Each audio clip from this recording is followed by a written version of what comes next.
next question is from Justin Lifts Weights. He does. How'd they know that? Yes, we do. All us Justins. I really enjoy learning and teaching about health, strength, fitness, and nutrition. I already make good money, though. So how would someone step into that space without going broke while waiting to make enough money to support oneself and one's family? I like how you position this Exactly. question. Yeah, I like how you put this question. I really love helping people and training clients and stuff like that, but I also don't like being broke. I don't want to be broke. What do I do? You know, there's definitely some spaces. I feel like we did a good job of like Well, I'm percentage. glad, I'm glad he's truth. at least like a little reserved. It's the truth. Look, there's some markets where it's gonna be a lot harder to make money. Like you want to be an artist, you probably should have another job as a backup because it's gonna be really hard. Now, some artists make a ton of money. I mean, But most don't, it's right? the typical 80-20 rule, right? 80% of the people are making 20% of the money, 20% of the people make 80% of the money in the space. And so Yeah, but that number is bigger or smaller depending on the market. Like, you know, computer engineers, bankers, investment bankers, you know, fitness, you know. what do you mean? What do you Well, say? if you work in investment banking and you don't In make terms of that potential. yeah, you don't make that much money for that space, you're still going to make more money than like Oh, I get what you're saying. Yeah, 'cause the Oh, potential's yeah. I mean, high. yeah. No, or if we're comparing this to engineers and financial advisors and stuff like that, like, well, if you do that, then even if you're in the 20%, you may only make as much as the bottom percent of the Yes, financial advisors. exactly. So to that point, but I Yes. mean, there still is potential. Obviously, the three of us had lots of success in fitness. Even before Mind Pump, we were successful financially. And so, I mean, I believe this. It really is a question of like, how passionate are you about this? Like if you really love it and it keeps you up at night and it's something that you do even when like Well, it doesn't matter what we have to say at that point. That's how you have to kind of look you know at it. when Yes. when I knew that this was going to be the path for me was when hours after I was on off the clock, I was still hanging around in the gym talking about Yes. our job and stuff like Yes. that. And it's the hours and days and weeks and months and years of that time that I spent that compounded and gave me the advantage in this space. So if you find yourself, and I think this is true in any career path, if you find something like that you love so much that even if you're not getting paid, you're going down the rabbit hole of getting You're gonna better. do it anyway. You're going to be good and you're going to make money eventually. It just might take a while in fitness. it's a space that I use art because I think it's similar in the sense that you know, you don't go into fitness thinking I'm going to make a lot of money. You go into it because you're like, I love this. And this is what I have to do. It is not a space you should go into and say, well, I kind of like fitness, but it's a great way to make money, because it's not. It's a challenging way to make money. It's not. It's different than other spaces. Like I said, investment bankers. I'm sure there's passionate people who are super passionate about investment banking, but you know, there's a lot of people who do it because it's a cool job. It's all right, but hey, man, it's a great way to make a living, and I only work 9 to 5. Paychecks are consistent. Yeah, so you have to have a tremendous passion for fitness to be able to build it into a career, because it's challenging. It's challenging to work with clients. You have a high fail rate. It's not a huge money maker out the gates. It takes a lot of creativity, a lot of hard work. And if you're passionate about it, none of that matters. If you're so passionate about it that doesn't matter, then you know that it's for you. Okay. Otherwise, Okay. So let's pretend this is one of us. We make really good money in let's say the financial sector. yeah. But you're also passionate about fitness. Maybe we don't really love the financial sector, but we obviously love the paychecks but we want to move in that direction. How would you guys, I imagine, especially with the way you can make money in fitness today, I doubt that I would cut my job cold turkey as a financial advisor or whatever and go right into training. I think there's a way that you could to Mitigate the risk a bit, like really like think That's tough, about though, your right? angle. I know I would have to like really ponder like what my strategy I mean, is is gonna it It'd be tough really? to build it. I mean, is it really? You suckers did that for this business. Totally True. different. Totally different. Why? What do you mean? But we're Because- just ready, set, go. Yeah, I mean, we and- were already working on it. He's asking. I didn't ask anybody. Yeah, Just and go. and we also had decades of experience in fitness so that we could talk about it. It wasn't like we came into it and we're like, oh, we don't know how to do this. No, I know, but that's my point though, is like you not only did you have all the confidence, experience, and knowledge in this space, we still eased into this. We Yeah. did Still because waited a long time before you even cut the ties of your other stuff. And yeah, we did, but imagine becoming a trainer for the first time and just doing 3-4 hours a day, and like I'm going to turn this into my career. But you also have a full time job. I mean, you're right. And I know the point you're making here is that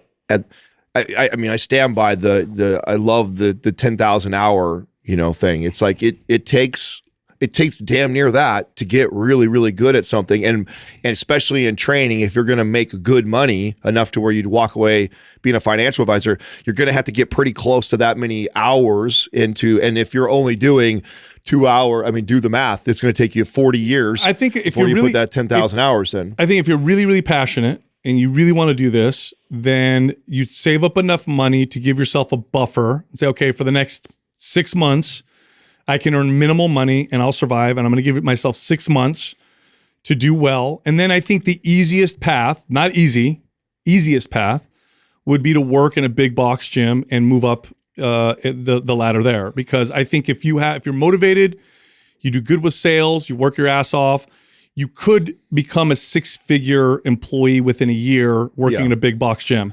Now, if you go off and you never trained people before, and you're like, I'm gonna go do this on my own, and I'm gonna try and build a 6-figure business, and you've never done it before, it's gonna be way harder. Just doing it like that. But I think the big box avenue, because a lot of big box companies, UFC gyms, and even 24 Hour Fitness still, like you could go get a job there and perform, and within a year there'll be opportunities to get into management and then make more money and do the whole thing. Yeah, this is where I think I've changed my thought process on this a bit, because most of the gurus out there that are all about leading with your passion is to just quit your job and then go all in, and I just caution that, and knowing. So we talked to Mark Randolph, right, and his whole thing was like, to be able to test it at with minimal risk as possible, minimal investment. Is your idea solid? Is it something that you could actually build, and is this wanted by consumers? What, you get all this data like right away. Go test it right away. For this person, I would almost apply something similar in terms of like, well, go offer your services to friends, family, whatever, like try and get like maybe a part-time job, get your feet wet. Is this even something, or do you just have this sort of glorified vision in your mind? I love that piece of advice, Justin. So I think I'm more on your page with how I would approach this. I mean, it actually is very similar to my path. Like when I first got into fitness, I was still going to school. The main goal was to finish my kinesiology degree. And I actually told the guy at 24 Hour Fitness, like, no, I only want to work part-time. That's all I'm going to work. Now, what sold me on giving it a year was that literally every paycheck was bigger. Mm-hmm. At every 2-week mark I got paid, it was a little bit bigger. And I could see the trajectory. I had enough of a test like, wow, this is me applying myself, half of my commitment and time towards this. I've got kind of a knack for it. I'm loving it. I'm spending my downtime thinking about it and learning about it. Maybe there's something here for me. And then it was, okay, I'm going to give it 1 year of my life and pour everything I got into it, and let's see where it takes me. I did the same thing, but so I think this, here's something that's in common with that, is that we went to work for a large company that already had the game plan and kind of had the road set up for you. All you had to do was show up and perform. Yeah. They gave you the leads, they had the systems, they had the agreements. You had a ready. I mean, that's what this person's asking. So. Right. So what I'm saying to them is, if this is what you want to do, either A, work in a big box gym where that road is clear. Oh, I 100%. Or B. Oh, I 100% agree. Or B, work under a mentor who's very successful, who's willing to mentor you, which is very difficult to find. Or C, if you do want to try and do this on your own, find a company that trains it. Like NCI does this. NCI is a certification company you work with, but they also have a business side that specifically works with trainers and coaches and teaches them this is how you build your business. Because otherwise it's hard. I'm telling you right now, it's really, all the fitness passion in the world is great and it'll help you because you'll weather the storm, or it'll help you weather the You storm. have to sustain it. But man, there's so much stuff. Half you the don't know. people in our NCI group that I talk to are exactly this person. Yeah. Yeah. They have a career somewhere else Yep. that they're successful in, but they have a passion for fitness and they're trying to make that leap. And NCI is incredible They've for delivered. making that. But I agree with you, and I think that's Justin's point too. This person's saying, like, how would I do it not to go broke? Yeah, a way you could go broke is by trying to build a business outside of a large facility. That would be unless you already maybe had like a large social media presence. If you need some way to generate a lot of leads and a lot of practice right now, and if you haven't drummed up a lot of leads, going to work for a franchise or a big company is one of the best ways for you to get those reps that you're talking about. I would argue even then that'd be a mistake because they haven't built their expertise yet. In their craft. So like, going the big box route really helps you to refine the craft of it. And really you're saying if they had just a following on, okay. Yeah. No, I don't disagree with that. I did both. So I had trainers work for me in gyms and big box gyms. And then I had trainers rent space for me in my wellness facility. And a lot of the trainers that worked for me in the wellness facility were people who didn't have, it's not like they transferred their business over. They didn't have clients. And they came to me and said, hey, I'm thinking about building a personal training business. And I'm going to tell you right now, it was exponentially, and these are people that I train and develop because I own the facility. So it was in my best interest to make sure they were successful. Otherwise, they couldn't pay me rent. So I would be very involved with helping them build their business, at least for the first 90 days, exponentially more challenging than when a big box gym, I could take a trainer, I could get you 5 clients in the next 2 hours. Like, no problem. Look at the people working on the floor. I'll get you 5 clients, no problem.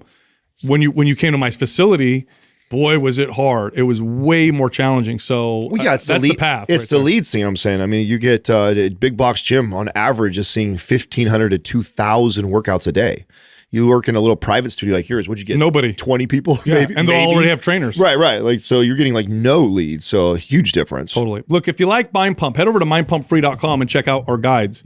We have free guides that can help you with almost any health or fitness goal. You can also find all of us on social media. So Justin is on Instagram at MindPumpJustin. Adam is on Instagram at MindPumpAdam. And you can find me on Twitter at MindPumpSal.